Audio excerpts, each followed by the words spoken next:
Moisture may enter the motor due to various factors: improper storage and maintenance, environmental exposure, condensation, or even dropping the equipment into water. This reduces the insulation resistance of a motor and affects its operation. The main cause of motor burnout is a decrease in insulation resistance due to the coil wetness. If the motors stored for a long time have been damaged, or their insulation resistance value is below the normalized point, such motors should not be used without repair or drying. The motor should be dried and used only after the insulation resistance has been normalized. Typical methods for drying of wet small induction motors include hot air circulation or drying with the use of infrared lamps. Both methods are capable of heating the parts to the required 100 degrees Celsius.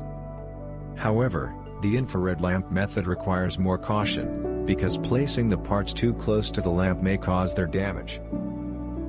Instead, hot air drying is the optimal method, as it ensures uniform and rapid moisture removal while mitigating the risk of overheating. In order to implement this method, GlobeCore professionals have developed an SSC drying oven. Basically, it constitutes a drying chamber made of heat-insulating material, with inner drip trays and airtight sealed doors. For easy drying, small motors are pre-disassembled and placed on drip trays inside the drying chamber. The process of drying them in the SSC oven is automated.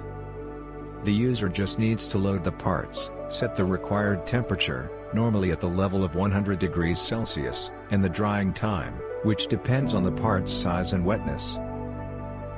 The air is heated by means of a heater, and the hot air inside the drying chamber is evenly circulated by fans.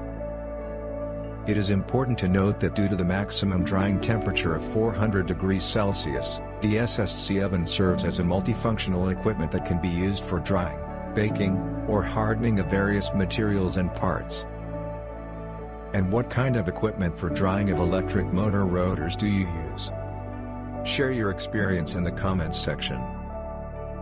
For more information about the SSC unit and its applications, please follow the link in the first comment or visit our website, www.globecore.com.